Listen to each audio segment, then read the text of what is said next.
नमस्कार दोस्तों, स्वागत है आप लोगों का हमारे चैनल मैथ्स मेकर में।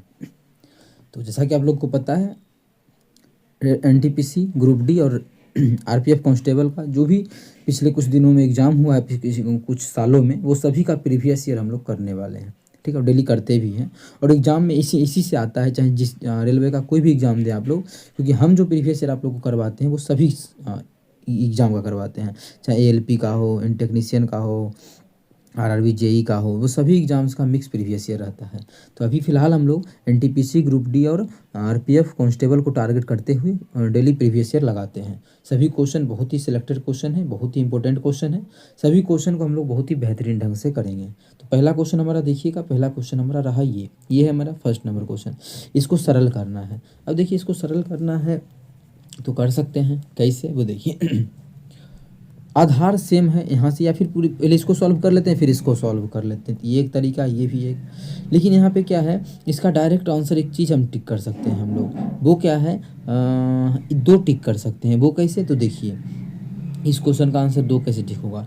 ये 1+1/10 प्लस, देखिए इसको सॉल्व करते हैं हम लोग, लेकिन जैसे ही एक ट्विस्ट इसमें दिख गया, क्या बताते हैं, प्लस इधर क्या है, 1-1/10 प्लस 1/10। एक चीज़ यहाँ देखिएगा, ये पूरा यहाँ पे प्लस में है, यही पूरा सेम यहाँ पे माइनस में है। तो प्लस से माइनस वाला खत्म हो गया, तो बचा कितना, 1 और 1 2। तो इस क्वेश्चन को देखते ही सॉल्यूशन आ गया था, कितना आ जाएगा 2। अगर आप लोग सॉल्व करना चाहे तो कोई बात नहीं है, सॉल्व तो किया जा सकता है, क्वेश्चन है तो सॉल्व तो किया जा ही सकता है। ठीक है, तो कैसे देखिए, अगर सॉल्व करना हो तो 1 प्लस, पहले इस बॉक्स को कर लेते हैं, कितना आ जाएगा, 1/10 दहें 100, 101/10, 101, 101, 101, 101/10 करेंगे तो 10 ऊपर चल जाएगा।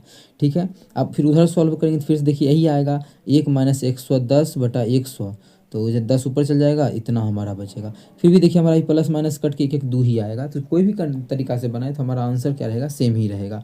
उम्मीद करते हैं दोस्तों आप लोगों को क्वेश्चन देखते ही सॉल्यूशन जिस प्रकार से हम समझाएं समझ में आया होगा। कहीं भी दिक्कत हो किसी भी प्रकार का तो कमेंट करके पूछ सकते हैं। चलिए अगला क्वेश्चन कर लेते हैं, क्वेश्चन नंबर 2। देखिएगा हमारा क्वेश्चन नंबर 2 क्या है। अनुपमा ने एक पुस्तक 10% के लाभ पर बेची। यदि उसने 20 रुपया अधिक मूल्य पर बेचा होता तो 15% का लाभ होता। तो उसका प्रतिशत, उसका क्रय मूल्य बताना है पुस्तक का। देखिए, कोई भी वस्तु का जो क्रय मूल्य होता है अपने आप में 100% होता है। इतना तो पता होना चाहिए, आप लोगों को नहीं पता है तो जान लीजिए। 100% कोई भी चीज़ का अपने आप में क्रय मूल्य होता है। जैसे एक्स ही है, ये क्या है, अपने आप में 100% है। देख सकते हैं आप लोग, इसका 100/100 कितना हो गया, एक्स नहीं रह गया। तो कोई भी चीज़ अपने आप में 100% होता है। ये चीज़ हम हमेशा जब भी क्वेश्चन समझाते हैं तो ये चीज़ बताते रहते हैं, कोई भी चीज़ अपने आप में 100% होता है। ठीक है, अब 10% के लाभ पर बेची, तो मतलब कितना में बेची होगी, यहाँ पे देखें तो SP 110 में बेची होगी। 10% 110 आ जाएगा, इसका 10% 10 होगा, तो जोड़ देंगे तो बेचेगी कितना में, 110 में। ठीक है, यदि 20 रुपया अधिक मूल्य पर बेचती, अगर एकरा से 20 रुपया अधिक मूल्य पर बेचती, मतलब एकरा से 20 रुपया अधिक मूल्य पर बेचती, तब जो है 15% का लाभ होता। तो 15% का लाभ का मतलब तब SP कितना होता, तो 115 हो जाता, होता ना 115%, क्योंकि इसका 15%, इसका 15% जो हो जाएगा वो 115 हो जाएगा। तो 15 जोड़ देंगे तो बेचेगी कितना में, 115 में। अगर 110 में बेचती थी, जितना भी लाभ होता था, अगर अब 15% लाभ लेके बेचेगी तो 20 रुपया अधिक लगाना पड़ेगा। इसका मतलब है, देखिए यहाँ से यहाँ कितना बढ़ोतरी हुआ है, रुपया में 20 रुपया का, परसेंटेज में कितना का बढ़ोतरी हुआ है, 5% का। तो हम बोल सकते हैं कि 5% का जो मान है वो 20 रुपया के बराबर है। कितना, 20 रुपया के बराबर है। क्रय मूल्य निकालना है, किसी का भी क्रय मूल्य अपने आप में कितना होता है, अब देखिए लिखा हुआ ही है, किसी का भी जो क्रय मूल्य होता है अपने आप में 100% होता है। 5% का मान 20, तो हमें तो 100% का मान बताना है। तो 100% के लिए क्या करेंगे, यहाँ पे 20 से गुना कर देंगे, 100 बन जाएगा। या फिर ऐसे नहीं समझ में आएगा आप लोगों को तो यहाँ से काट लीजिए, काटेंगे तो 1% का जो मान आ जाएगा वो कितना आ जाएगा, 4 आ जाएगा। हमें तो 100% निकालना है, 1% का मान 4, तो 100% का मान कितना हो जाएगा, 400। मतलब उस वस्तु का जो क्रय मूल्य आ जाएगा वो 400 आ जाएगा, जो कि हमारा ऑप्शन नंबर बी में है। तो ऑप्शन बी हमारा बिल्कुल करेक्ट आंसर हो जाएगा। कौन सा ऑप्शन, ऑप्शन बी। उम्मीद करते हैं दोस्तों समझ में आ गया होगा। कहीं भी किसी प्रकार का कोई भी दिक्कत हो किसी भी क्वेश्चन में कमेंट करके पूछ सकते हैं। ये आपका अपना चैनल है मैथ्स मेकर। चलिए अगला क्वेश्चन कर लेते हैं, क्वेश्चन नंबर 3। देखिएगा हमारा क्वेश्चन नंबर 3 क्या है। 3 लड़के और 5 लड़कियां किसी कार्य को 6 दिनों में पूरा कर सकती है। 3 गो लड़का 3 गो बॉय और मतलब प्लस 5 गो लड़की है, किसी इसी काम को 6 दिन में पूरा करती है, मतलब कुल काम इतना आ गया। ठीक है, आगे जबकि 2 लड़के और 7 लड़कियां, 2 लड़के मतलब 2b प्लस 7 लड़कियां मतलब 2g, 2 लड़के और 7 लड़कियां उसी कार्य को मतलब यही काम को बराबर दे देंगे, सेम काम है, को 8 दिन में पूरा कर सकती है। कितना दिन में पूरा कर सकती है इसको? 8 दिन में, तो 8 से गुना कर देंगे यहाँ पे, 8 दिन में पूरा कर सकती है, 8 दिन में। तो आगे बोला है क्वेश्चन में कि 8 लड़कियों को उस कार्य को पूरा करने में कितने दिन का समय लगेगा। मतलब 8g अगर अकेले इस काम को करती है तो कुल काम को कितना दिनों में कर देगी, जितना भी कुल काम है। कुल काम तो हमारा ये भी है और ये भी है, जिसको मन करे वो मान सकते हैं, दोनों तो सेम ही है। क्योंकि दोनों बराबर ही माने, तो जिसको मन करेगा यहाँ रख देंगे और सॉल्व कर देंगे। यहाँ पे जी लिखा है, जी का यहाँ पे कैपेसिटी रख देंगे। ठीक है, तो देखिए यहाँ पे हम लोग इसको सॉल्व कर लेते हैं।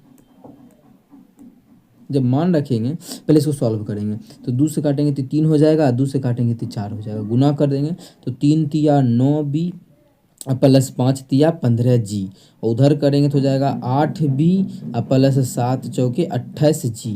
अब g और b को एक साथ कर देते हैं, b वाला को एक साथ और g वाला को एक साथ कर देते हैं। ठीक है, 2 लड़के 3 लड़की 5 लड़कियां और 6 दिन में 2 लड़के 2 बॉय और 7 लड़कियां उसी काम को 8 दिन में पूरा करती है। 8 से गुना कर दिए, 7 चौके 28, 4 दूना 8, 5 तिया 15, 3 तिया 9। ठीक है, जब यहाँ से सॉल्व करेंगे तो 8 को इधर कर देंगे आप b के साथ, तो एक b बचेगा और उधर कर देंगे g वाला को, तो हो जाएगा 13g। कितना हो जाएगा? 13g हो जाएगा। तो b बटा g का जो रेशियो आ जाएगा वो आ जाएगा 13:1 आ जाएगा।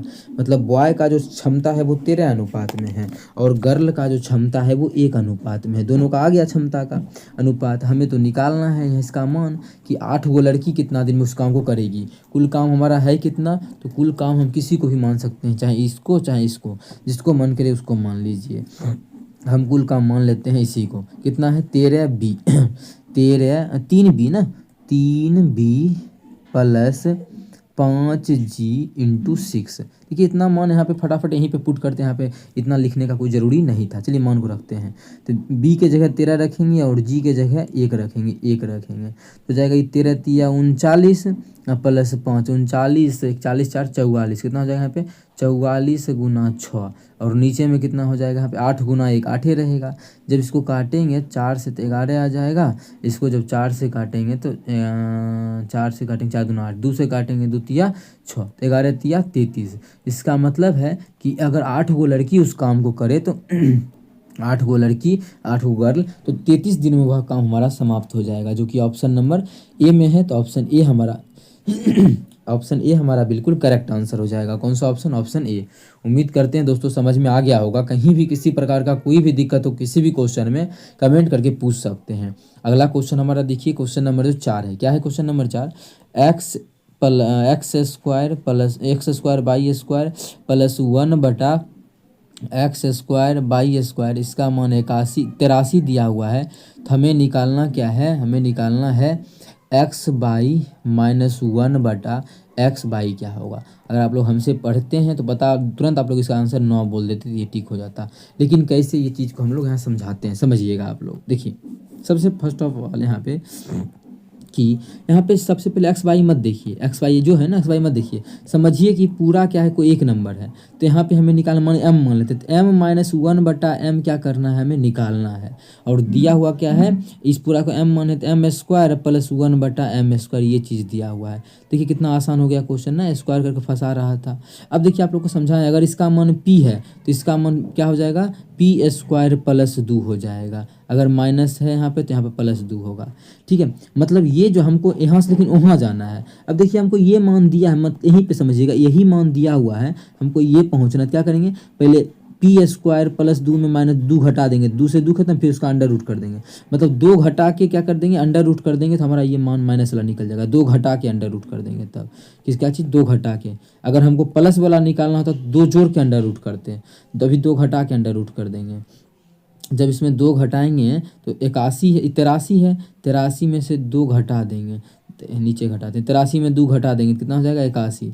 81 का अंडर रूट कर देंगे तो कितना हो जाएगा 9। मतलब इसका जो मान आ गया वो 9 आ गया। किस प्रकार से निकाले समझ में आ गया होगा। एक बार चाहे तो आप लोग वीडियो को पीछे करके भी देख सकते हैं। तो एक्स बाई -1 बटा एक्स बाई का जो मान आ गया वो हमारा आ गया 9। ठीक है, इस तरीके से आप लोग चाहें तो क्वेश्चन को सॉल्व कर सकते हैं। उम्मीद करते हैं समझ में आ गया होगा। कहीं भी किसी प्रकार का कोई भी दिक्कत हो कमेंट करके ज़रूर पूछें। अगला क्वेश्चन हमारा है क्वेश्चन नंबर 5। क्या है, पहली 5 भाज्य संख्याओं के माध्य और पहली 5 अभाज्य संख्याओं के माध्य का अंतर निकालना है। अब देखिए इसमें हम कोई तरीका नहीं लगा सकते, बनाना ही पड़ेगा। पहली पाँच भाज्य संख्या है क्या, तो पहला हमारा 4 है। उसके बाद सबसे छोटा भाज्य संख्या 4 है। ठीक है, इस चीज़ का ध्यान रखिएगा। और अभाज्य संख्या 2 है। तो 4 6 7 नहीं है 8 है, हाँ फिर 9 भी है और फिर 10 भी। ये सभी क्या है भाज्य संख्या। पहला 5 वही भाज्य है। बोला है इसका माध्य कितना होगा जोड़ देते हैं। तो 10 8 4 10 10 10 20 20 8 18 18 8 26 1 27 कितना आ गया 27। अब बटा माध्य 5 से भाग करेंगे माध्य आ जाएगा। जब भाग करेंगे 5 5 25 5 चौके 20 5.4 इसका क्या आ गया माध्य आ गया। अब हम अभाज्य का माध्य निकालते हैं। क्या को 5 को लगातार अभाज्य संख्या का 5 लगातार अभाज्य। तो पहला अभाज्य संख्या 2 है। उसके बाद का कितना है 2 के बाद हमारा 3 है 5 है 7 है और 11 है। ये सभी मेरा क्या है अभाज्य संख्या। जोड़ेंगे तो 11 या फिर जोड़े तो 7 3 10 10 11 21 21 21 5 21 में 5 जोड़ेंगे तो 26 26 और 2 कितना हो जाएगा 28 28 में 5 से भाग करेंगे तो इसका जो माध्य आ जाएगा वो 5 5 25 गलत तो नहीं जोड़ दिए हैं। प्रथम अभाज्य संख्याओं की पहली 5 अभाज्य संख्याओं का माध्य। तो 2 3 5 7 जब जोड़ेंगे तो हो जाएगा 18 18 2 20 20 8 28। ठीक है, 28 बटा 5 जब भाग करेंगे तो यहाँ पर हमारा आ जाएगा 5 5 25 दशमलव 5 6 के 30। यहाँ सही जोड़े हैं ना।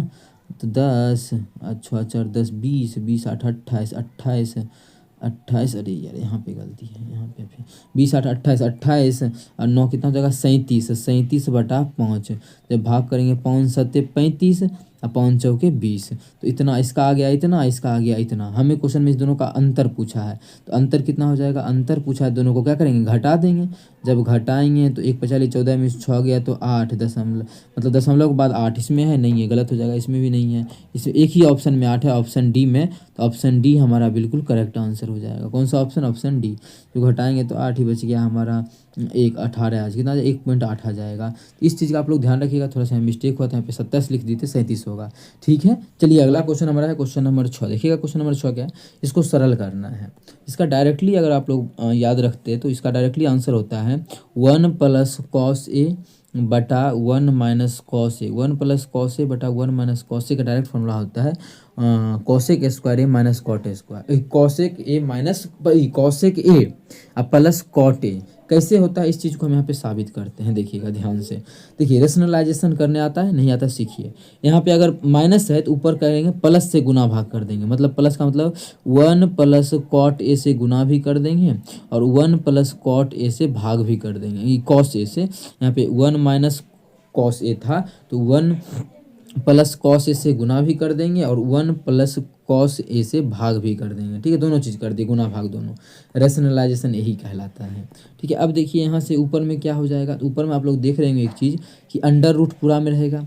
सेम चीज़ है जो यहाँ है वही यहाँ भी है। तो यहाँ पे हो जाएगा हमारा 1 + cos A का होल स्क्वायर 1 + cos A का होल स्क्वायर बटा नीचे में क्या हो जाएगा देखिए एक बार माइनस एक बार प्लस है तो a square minus b square. Formula पता है ना, एक बार प्लस और एक बार माइनस रहता है तो इसका फॉर्मूला होता है ए स्क्वायर माइनस बी स्क्वायर। तो इसका फॉर्मूला हो जाएगा ए स्क्वायर एक का स्क्वायर एक माइनस कॉस स्क्वायर ए स्क्वायर माइनस बी स्क्वायर। ये फॉर्मूला होता है जो कि हम यहाँ पे लिख लिए हैं। अब देखिए जब इसको सॉल्व करेंगे तो हो जाएगा इसका रूट खत्म हो जाएगा। ऊपर का रूट खत्म हो गया तो हो जाएगा 1 + cos A। निचल का भी रूट खत्म नहीं हुआ है बटा अंडर रूट। तो 1 - cos स्क्वायर A बराबर हो जाएगा हमारा sin स्क्वायर A। क्या हो जाएगा sin स्क्वायर A। अब देखिए इसका भी स्क्वायर और रूट खत्म हो जाएगा तो हमारा क्या बच गया 1 + cos A बटा sign A, 1 plus cos A बटा साइन ए। जब इसको अलग अलग करेंगे यहाँ से तो 1 बटा साइन ए क्या होता है कॉसे के, क्या होता है हमारा कॉसे के प्लस कॉस बटा साइन क्या होता है कॉट ए होता है, क्या होता है कॉट ए होता है। तो इसका जो फाइनल सॉल्यूशन है वो आप लोगों के सामने है। लेकिन आप लोग इसको याद रखिएगा, ध्यान रखिएगा, ज़्यादा सही है और क्वेश्चन को जल्दी से इस क्वेश्चन को सॉल्व कर पाइएगा। क्या हो जाएगा cosec A plus cot A, जो कि हमारा ऑप्शन नंबर डी में है। तो ऑप्शन डी हमारा बिल्कुल करेक्ट आंसर हो जाएगा। कौन सा ऑप्शन, ऑप्शन डी। अगला क्वेश्चन देख लेते हैं, हमारा क्वेश्चन नंबर 7 है। क्या है 95 किलोमीटर प्रति घंटा की चाल से चल रही एक रेलगाड़ी एक खंभे को, फिर खंभा को पार कर रहा है। कल भी यही क्वेश्चन था। 18 सेकंड में पार करती है तो रेलगाड़ी की लंबाई, रेलगाड़ी की लंबाई पूछा है तो हमेशा किस लंबाई को पार करेगा, हमेशा अपनी जितना भी दूरी है ट्रेन का उसी को पार करेगा। तो ट्रेन की दूरी मतलब दूरी निकाल देते, दूरी बराबर 4 गुना समय। तो समय 18 सेकेंड है, कितना है समय है 18 सेकेंड समय, गुना चाल, चाल कितना है 95 है। लेकिन वो किलोमीटर प्रति घंटा में है, इसको मीटर प्रति सेकेंड में बदलना होगा क्योंकि ये भी मीटर में है, ये भी सेकेंड में है और ऑप्शन भी सब मीटर में है। तो मीटर प्रति सेकंड होना चाहिए। तो 18 लिख दिए गुना 5 गुना क्या करेंगे यहाँ पे 5 बटा 18 से गुना भाग कर देंगे तो यही मेरा आंसर हो जाएगा। मीटर प्रति सेकंड में बदल दिए इसको भी। अब देखिए 18 से 18 खत्म, जब इसको गुना कर देंगे 5 पचे 25 के 5 बाकी 2 और 9 पचे 45 2 47, मतलब ट्रेन का जो लंबाई आ जाएगा वो 475 मीटर आ जाएगा। कितना 475 मीटर, जो कि हमारा ऑप्शन नंबर ए में है। तो ऑप्शन ए हमारा बिल्कुल करेक्ट आंसर हो जाएगा 475 मीटर। उम्मीद करते हैं दोस्तों समझ में आ गया होगा। कहीं भी किसी प्रकार का कोई भी दिक्कत हो किसी भी क्वेश्चन में कमेंट करके पूछ सकते हैं। ये आपका अपना चैनल है मैथ्स मेकर। अगला क्वेश्चन जो हमारा ये है, इसमें 72 से अगर पूरी भाग लग रहा है तो के और पी का मान पूछा है। कल की क्लास में ये क्वेश्चन हम करवाए थे, कल की क्लास में करवाए थे, जिसमें कि इससे भी अच्छा क्वेश्चन था जो कि आप लोग बोलते हैं एनटीपीसी का प्रश्न है। जैसे कि हम वहाँ पे समझाए थे कि ये क्वेश्चन जो पूछा गया है एनटीपीसी में पूछा गया है, इसीलिए आप लोग इसको अच्छे से कर लें। यहाँ देखिए उससे भी अच्छा क्वेश्चन 8 अंकों का यहाँ पे दिया था एक्स बाई, फिर यहाँ पे जेड है, ये पूरा का मान ज्ञात करना था। ये क्वेश्चन को हम अच्छे ढंग से करवाए थे। अगर आप लोग नहीं किए हैं तो ज़रूर वहाँ जाके करें। अगर कर लेते हैं तो ये सभी क्वेश्चन आप लोग के लिए हलवा हो जाएगा, जो भी अभी आप लोगों को हम दिखाए हैं ये क्वेश्चन। ऐसे हम करवाएंगे ही ना, लेकिन हलवा क्वेश्चन हो जाएगा ये। देखिए 11 अंकों का संख्या है, कितना है 8 8 पी, फिर क्या है 5 5 5 5 4 0 8 5 के 6, ये संख्या है। एकरा में बोल रहा है कि 72 से पूरी भाग लगता है। अच्छा 72 से भाग लगने का मतलब क्या है कि इसमें भाग लग रहा होगा कितना से 9 8 72 से, 9 से भी लग रहा होगा, 8 से भी लग रहा होगा। 72 से लगने का मतलब है कि इस संख्या में 9 और 8 दोनों से भाग लग रहा होगा, तभी तो बोलेंगे कि 72 से भाग लग रहा है। ठीक है, अब देखिए तुरंत आंसर आप लोग इसका बोल दीजिएगा, बस सॉल्यूशन करना है हमें। तो हमें निकालना है 3 के इतना का मान ज्ञात करना है। और दोनों क्या है के और पी के बराबर नहीं मान ले सकते हैं, दोनों का मान जो है बराबर हम लोग नहीं लेंगे। के और पी का मान क्या बराबर यहाँ नहीं लेंगे। सबसे पहले 8 का नियम लगाते हैं। किसका 8 का नियम, पहले 4 का भी नियम लगाते हैं, क्योंकि मानिए 8 को तो हम लिख सकते हैं ना, और कितना 4 गुना 2, तो 4 का नियम लगाते हैं। 4 से विभाज्य होने के लिए के का मान कितना होना पड़ेगा कि अगर लास्ट का 2 संख्या अगर भाग हो जाए 4 से, तो इस पूरा संख्या में बोलेंगे 4 से भाग हो जाएगा। तो हमारा कितना है के 6 है, कितना है के 6 है। तो के का मान क्या, यहाँ तो 6 रहेगा ही रहेगा। के का मान क्या रख देंगे 1 रखेंगे तो हो जाएगा ना, 1 रख सकते हैं। 2 रखने से नहीं होगा, 3 रखेंगे तो भी हो जाएगा। ठीक है, तीनों रखने से हो जाएगा। अब 4 रखने से होगा क्या, 4 नहीं 5 रखने से हो जाएगा। फिर 7 नहीं 8 रखेंगे तो नहीं, अब 5 रखने से नहीं होगा, 6 रखने से नहीं होगा, 7 रखने से होगा, फिर 9 रखने से होगा। मतलब के का मान जो हमारा ये सब हो सकता है। लेकिन फिर इसमें 8 से भी तो भाग लगना चाहिए, ऐसा भी तो क्वेश्चन में बोल रहा है कि लास्ट के 3 अंक में 8 से भी भाग लगना चाहिए, तभी उस संख्या में भाग लगेगा। 4 के लिए तो पूरा हो सकता है, लेकिन हमें 8 का भी चेक करना है। तो 8 का क्या नियम है इस, अब देखिए 8 का एक नया तरीका बताए थे आप लोगों को, पीछे का 3 नंबर पकड़ना है, उस सभी में 8 से भाग लगेगा तो बोलेंगे इस पूरा संख्या में 8 से भाग लगेगा पूरा में। लेकिन एक और तरीका बताए थे नया, बताए थे 3 अंक पकड़ना है लास्ट का। ठीक है, 8 का 8 के मतलब 8 में 8 से भाग लगने का नियम में नया तरीका बताए थे। पुराना तरीका तो ये था इस तीनों में अगर भाग लग रहा है 8 से तो संख्या में 8 से भाग लगेगा। दूसरा तरीका बताए थे कि इस तीनों को पहले पकड़ लेना, इस तीनों को तो मानिए पकड़ ही ली है, इस तीनों को उसमें भी देखना है। अगर ये क्या है विषम संख्या, अगर ये विषम संख्या है तो के 6 में ही 4 जोड़ के देखेंगे, 4 मतलब K6 में अगर विषम संख्या है तब अगर 8 का मल्टीपल 8 से विभाज्य वाला संख्या आ गया तो हम बोलेंगे उस संख्या में 8 से भाग लगेगा। तो देख लेते हैं K का मान ऐसा क्या रखेंगे कि 8 से भाग लग जाएगा। तो यहाँ पे हम सभी मान रखेंगे तो 0 आ जाएगा, सभी मान। तो हमको 8 से भाग देना है ना, मानिए 1 रख देते हैं K का मान, कितना हो जाएगा ये 16 4 20। क्या 20 में 8 से भाग लगता है? नहीं लगता है, तो ये मेरा गलत, ये मान नहीं ले सकते हैं। ठीक है, 3 रख के देखते हैं, 3 रखेंगे तो 36 4 40, बिल्कुल ये मान हमारा हो सकता है। 5 रखेंगे तो 60 हो जाएगा, ये मान हमारा नहीं हो सकता है। 7 रखेंगे तो 7 76 कितना हो जाएगा, 7 रखेंगे तो 76 4 कितना हो जाएगा 80, 80 में लगता है, बिल्कुल हमारा लगता है। तो K का मान हम 7 भी ले सकते हैं, ये भी ले सकते हैं। दूसरा हम K का मान ये नहीं ले सकते हैं, इसका मतलब K का मान हम 3 ले सकते हैं या फिर 7 ले सकते हैं। K का मान अब हम 3 ले सकते हैं या 7 ले सकते हैं। तो चलिए K का मान हो गया फाइंड, लेकिन इस दोनों में से क्या लेंगे वो डिसाइड होगा, आप क्वेश्चन बनाएंगे आगे तब। तो 3 ले सकते हैं या 7 ले सकते हैं, किसका मान? K का मान। K का मान चाहे 3 ले सकते हैं या 7 ले सकते हैं। अब चलिए 9 के विभाज्यता का नियम लगाते हैं। क्या है? यदि अंकों के योगफल में 9 से भाग लग रहा है तो हम बोलेंगे उस संख्या में भी 9 से भाग लगेगा। जैसे यहाँ पे देखिए 8 8 16 16 16 6 कितना 16 16 4 कितना हो जाएगा 20 20 5 25 25 5 30 30 8 38 38 38 और 6 कितना हो जाएगा 40 40 4 44 44 और 5 44 में 5 जोड़ेंगे तो 49 आ गया। कितना आ गया?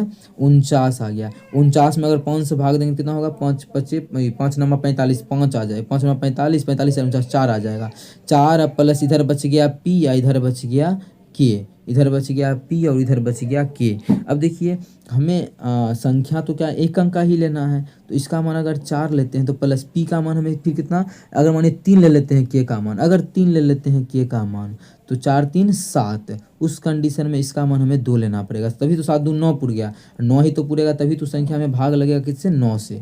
दूसरा हम ये भी ले सकते हैं, अगर इसका मान 4 ले लिए, इसका मान अगर 7 ले लेते हैं, कितना हो जाएगा 7 4 11, इसका मतलब है इसका मान हमें कुछ छोड़ने 11 पुर ही गया, तो इसका मान क्या ले ऐसा कि भाग लग जाए। तो 11 पुर गया तो 11 7 18, ये लेंगे तभी पूरेगा। लेकिन क्वेश्चन में बोला है कि P और K बराबर नहीं होगा, क्योंकि 18 पुर गया ना तो भाग तो लग जाएगा, लेकिन क्वेश्चन में बोला है कि दोनों बराबर नहीं होना चाहिए। देखिए यहाँ पे बोला है K और P बराबर नहीं होना चाहिए, इसके लिए हम ये मान नहीं ले सकते हैं। तो चलिए इसके लिए हम मान नहीं लेंगे, P और K का मान निकल गया। तो पुट कर देते हैं, हमें निकालना किसका मान है 3K + 2P।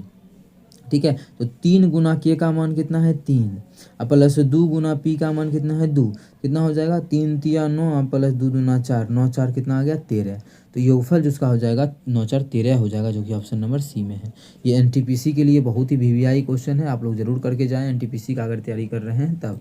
एनटीपीसी में इससे बाहर कोई भी प्रश्न ऐसा मतलब ऐसा क्वेश्चन जो नंबर सिस्टम में बहुत ज़्यादा पूछता है, और जो भी आप लोग को हम क्वेश्चन करवा रहे हैं उससे बाहर एक भी क्वेश्चन एनटीपीसी में नहीं आएगा। जैसा कि एलपी में भी यही बात बोले थे, टेक्नीशियन में भी ऐसा हुआ भी, और एनटीपीसी और ग्रुप डी में भी ऐसा होगा। चलिए अगला क्वेश्चन 9 नंबर है, जिसका कि सॉल्यूशन आप लोगों को करना है। क्या?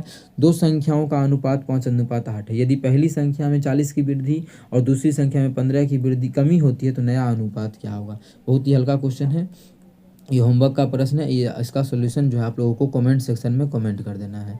इसका आंसर जो है आप लोगों को कमेंट सेक्शन में कमेंट कर देना है। जिस भी विद्यार्थी का आंसर सही होगा उसके आंसर को हम पिन कर देंगे, जरूर आप लोग रिप्लाई करने और इसमें ज़्यादा से ज़्यादा हिस्सा ले, जितना विद्यार्थी हो सके अपने सभी दोस्तों को भी बोले इसका आंसर करने के लिए। चलिए अगला क्वेश्चन हमारा है क्वेश्चन नंबर 10। क्या है? एक निश्चित साधारण ब्याज की दर पर 800 रुपये की राशि 3 वर्ष में 920 हो जाती है। P कितना है? 800 रुपया का राशि है। ठीक है, समय कितना है? 3 वर्ष में जो हो जाता है वो कितना हो जाता है? 920 होता है। अच्छा 920 होता है तो ब्याज कितना हो जाता है? 800 का राशि है, 920 हो गया, तो हम बोलेंगे ब्याज जो है वो ब्याज 120 हो जाएगा। ब्याज कितना हो उसमें जो ब्याज का राशि होगा वो 120 होगा। चलिए ये चीज़ समझ में आ गया तो बहुत ही अच्छी बात है। ब्याज का जो राशि हो जाएगा वो 120 हो जाएगा। चलिए इसको थोड़ा सा कर लेते हैं इधर। ठीक है, तो यहाँ से हमें आर निकाल सकते हैं। क्या होता है फॉर्मूला? SI बराबर SI 120 है, SI बराबर P कितना है 800, P गुना T गुना आर नहीं जानते हैं बटा 100। जब यहाँ से कट करेंगे तो 2 0 से 2 0 खत्म, 3 से काटेंगे तो इसको काटेंगे तो 3 चौके 12 इसको काटेंगे तो 8×5 = 40। तो यहाँ से जो आर का मान आ गया 5% आ गया। रेट जो आ गया वो कितना आ गया 5% आ गया। क्वेश्चन में बोला है यदि ब्याज की दर में 4% की वृद्धि होती है। अब ब्याज था कितना रेट था 5%। अब बोल रहा है रेट में हम 4% का वृद्धि कर देंगे तो अब रेट कितना हो जाएगा, रेट जो अब हो जाएगा वो 9% हो जाएगा। तो राशि बढ़कर कितना हो जाएगा, अमाउंट पूछ रहे थे, पहले ब्याज निकाल लेते हैं। ब्याज कितना हो जाएगा, तो पी कितना है 8% है, पी गुना टी कितना है 3 साल के गुना रेट कितना है 9 हो जाएगा ना। वो जब 4 का वृद्धि करेंगे बटा 100 काटेंगे तो 2 जीरो से 2 जीरो खत्म। जिसको गुना करेंगे 8 तिया 24 या फिर गुना करें तो हो जाएगा 8 तिया 24, 24 गुना 9 कितना हो जाएगा 9 चौके 36 के 6, 36 के 6 बाकी 3, 9 दूना 18, 3 21 216। क्वेश्चन में क्या पूछा था, क्वेश्चन में पूछा था कि राशि बढ़कर कितना हो जाएगा 216, तो गलत हो जाएगा क्योंकि राशि पूछा है ना। तो ब्याज कितना, पहले रुपया था कितना, रुपया तो हम किसी से लिए थे 800 कर्जा, मतलब 800 रुपये मूलधन था, अब प्लस ब्याज हो गया 216, तो राशि तो बढ़ के कितना हो गया, राशि तो 1016 हो गया। दोनों को जोड़ेंगे ना तो राशि तो हमारा ये हो जाएगा 1016, जो कि ऑप्शन नंबर सी में है। ये नहीं कि ये टिक करना, ये ब्याज पूछता कि ब्याज कितना हो जाएगा बढ़ के, तब हम इसके बारे में सोचते भी। लेकिन पूछा था राशि कितना हो जाएगा, तो राशि तो हो जाएगा 1016, जो कि ऑप्शन नंबर सी में है। तो ऑप्शन सी हमारा बिल्कुल करेक्ट आंसर हो जाएगा। पहले यहाँ से रेट निकाले, उस रेट में 4 जोड़े, फिर आंसर यहाँ से निकाल दिए। उम्मीद करते हैं समझ में आ गया होगा। कहीं भी किसी प्रकार का कोई भी दिक्कत हो किसी भी क्वेश्चन में, कमेंट करके पूछ सकते हैं। ये आपका अपना चैनल है मैथ्स मेकर। अगर अच्छा लगता है, क्वेश्चन समझ में आता है तो अपने सभी दोस्तों के साथ इस वीडियो को ज़्यादा से ज़्यादा शेयर करें।